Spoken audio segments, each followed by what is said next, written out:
Esplode la protesta a Lampedusa, un centinaio di residenti sono scesi in piazza insieme al vice sindaco bloccando alcune strade per poi manifestare davanti al comune. La protesta ha raggiunto il culmine quando fra gli isolani si è diffusa la notizia che nell'ex base militare Loran verrà creata una tendopoli con mezzi e attrezzature dell'esercito. La paura, dicono, è che si vogliono prendere l'isola. Vogliamo Lampedusa libera! Vogliamo vivere serenamente di turismo e pesca! Punto! Punto! Non vogliamo vivere d'altro! Il governo se non è capace di prendere 2 navi! È da 9 mesi che il sindaco lo ripete! 2 navi al largo di Lampedusa in modo tale che arrivano, rimbarcano e partono! L'ipotesi di realizzazione della tendopoli invece è stata esclusa dal prefetto di Agrigento, che ha spiegato che le strutture serviranno per ospitare il personale della polizia a supporto dell'emergenza migranti e attualmente senza ricoveri. La situazione sull'isola resta critica nonostante le rassicurazioni del governo. Nell'hotspot ci sono circa 3.000 migranti, numeri dimezzati rispetto a qualche giorno fa quando le presenze erano arrivate a quasi 7.000. Momenti di tensione anche tra i migranti del centro, dove in centinaia, stanchi di aspettare il loro turno per il trasferimento, hanno iniziato a protestare. Durante uno degli ultimi sbarchi è arrivato anche un neonato morto. La madre aveva partorito durante la traversata a bordo di una carretta del mare, sulla quale viaggiava con una quarantina di disperati provenienti dal Nord Africa. Due volti di un'isola, da un lato l'emergenza umanitaria e gli sbarchi, dall'altro il cinema che porta i temi della solidarietà e dell'accoglienza sul grande schermo. Due volti che in questo momento convivono insieme a Lampedusa, dove si inaugura la 15ª edizione di Il Vento del Nord, rassegna cinematografica ideata da Massimo Ciavarro nel 2008 con la consulenza di Giovanni Spagnoletti e il coordinamento di Laura Delli Colli. La manifestazione si apre con la proiezione di Stranizza da Muri, esordio nella regia di Giuseppe Fiorello, che abbraccia virtualmente tutte le anime che in questo momento si intrecciano in una terra ospitale e che grida aiuto. Lampedusa, che in questo momento e da troppi anni sappiamo bene cosa è capace di fare e come è capace di accogliere gli esseri umani che stanno cercando una speranza, un sogno, una dignità. Quindi un abbraccio va a tutti gli abitanti di Lampedusa, a Lampedusa tutta. Gianni, piacere. I loro bisogni e i musconi ciabulau. Quella che vedrete stasera è una storia di amore, anch'essa è una storia di diritti negati. Ci siamo liberamente ispirati a un fatto di cronaca accaduto a Giarre nel 1980. 2 ragazzi si volevano bene, si amavano e per questo furono accerchiati dal male e per quell'amore sono morti. Il Vento del Nord andrà avanti per una settimana con film e cortometraggi proiettati in un grande schermo proprio nel porto degli sbarchi. Dopo Stranizza da Muri sarà la volta di Battima, il corto per Emergency che ha vinto il concorso annuale sui temi dell'accoglienza e dell'inclusione, diretto da Federico De Mattè.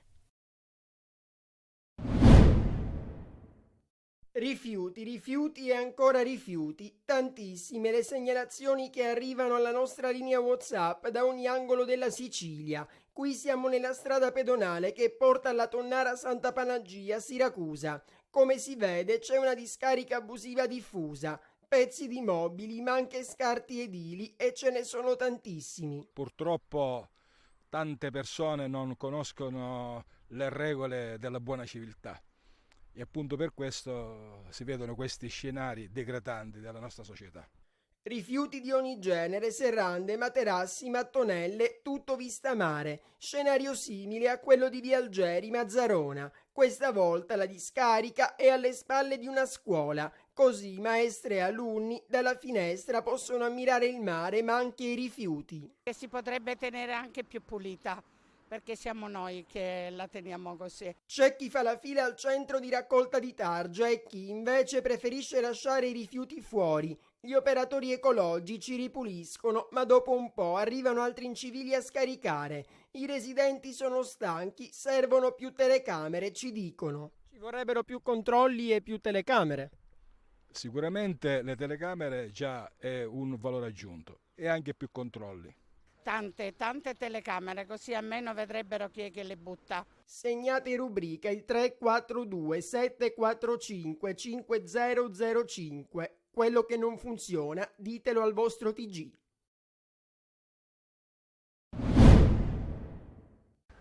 Va a rilento il recupero delle liste d'attesa in sanità dopo il lungo blocco dovuto al Covid. Nonostante le aziende sanitarie mostrino orgogliose i numeri degli esami clinici e delle visite evasi, la situazione resta problematica soprattutto in Sicilia. È Messina, la città della regione dalle attese più lunghe, dove per un esame diagnostico si possono impiegare da 9 mesi a un anno. 9 mesi di attesa anche nel catanese, mentre nel palermitano non si riesce a scendere sotto i 6 mesi. Sono tempi medi perché per conteggiare le liste d'attesa non bisogna tenere in conto soltanto i poliambulatori delle ASP, ma ci sono anche gli ospedali dove la situazione è maggiormente drammatica.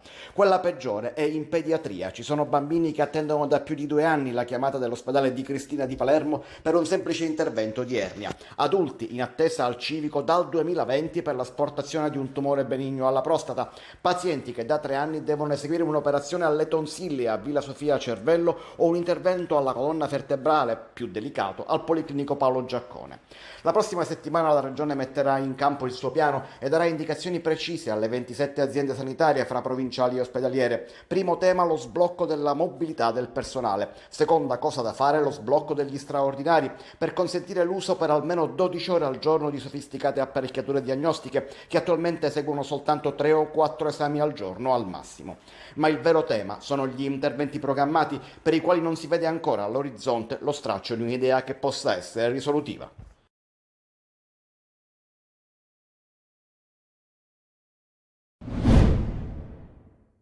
Da un lato i casi che aumentano di numero con la variante Eris che cresce, la situazione che, ripetono gli esperti, non è ai livelli della soglia d'allarme.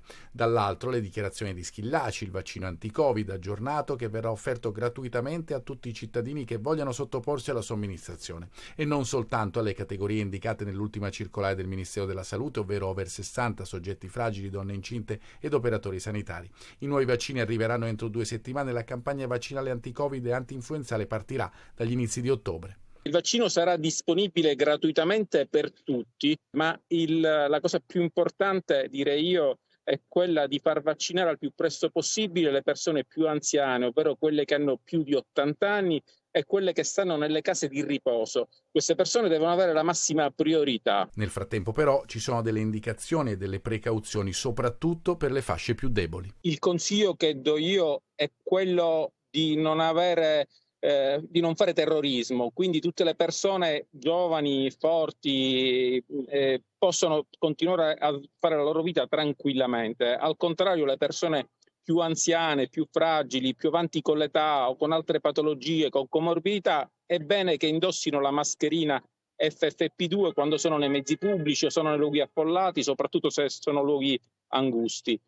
Poi è anche molto importante che tutte le persone che hanno segni e sintomi di influenza non vadano in giro, che facciano il tampone o qualora dovessero andare in giro è giusto che indossino la mascherina FFP2 per evitare di contagiare altre persone. Noi abbiamo l'accesso a mare perché qua sotto nella spiaggetta c'è un varco dove si può andare direttamente a mare. Certo, era una comodità soprattutto per i disabili, perché lo scopo principale di questa passerella era stata fatta per i disabili. Purtroppo loro non ne possono più usufruire, quindi ormai fine settembre quasi non la rifaranno più. Non importa se la passerella non verrà più ricostruita per quest'anno, l'importante è avere il mare e un luogo attrezzato dove poter trascorrere le giornate calde, anzi caldissime e assolate che regala settembre.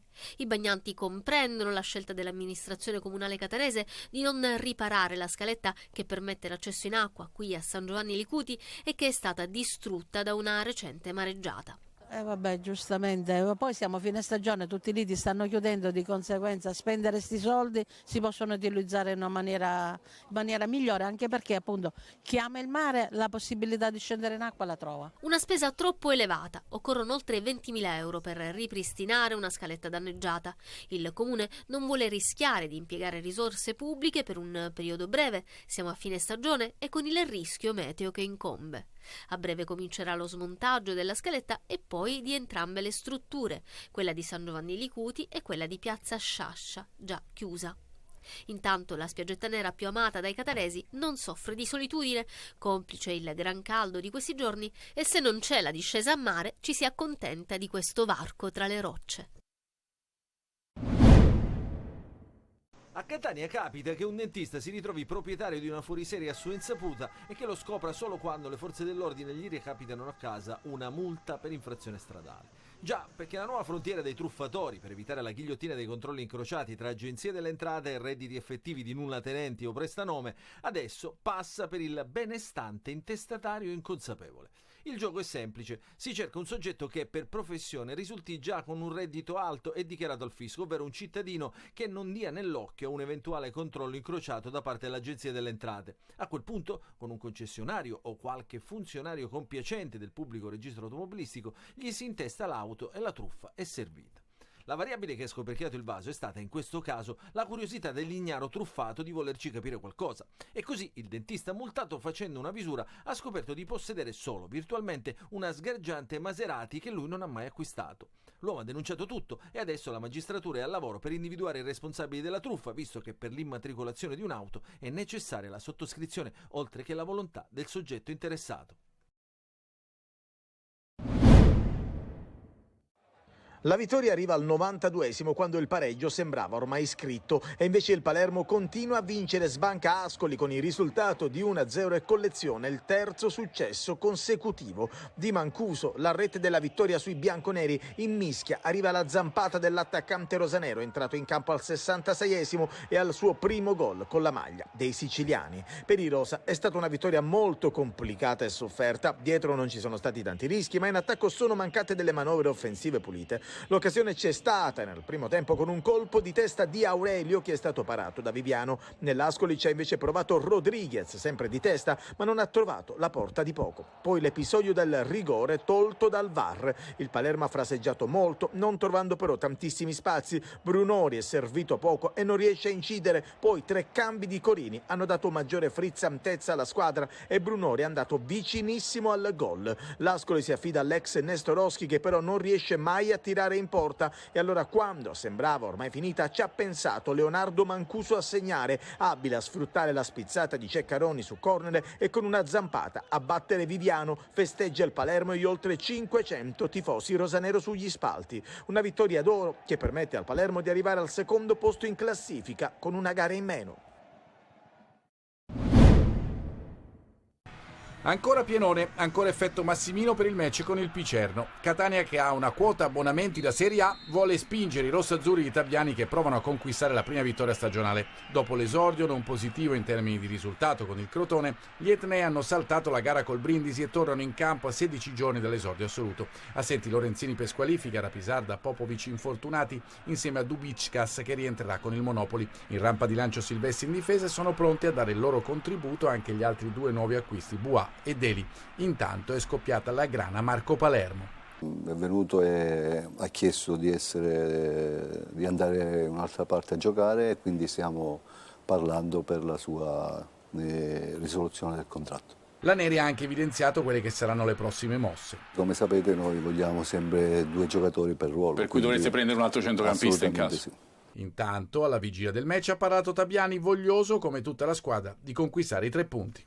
Quando nella volta scorsa abbiamo parlato della ricerca della perfezione, penso che dobbiamo cercare di arrivare a quella per poi ottenere il risultato. Se dobbiamo riuscire a limare qualche errore che abbiamo fatto la volta scorsa, sicuramente avremo l'opportunità di fare i 3 punti.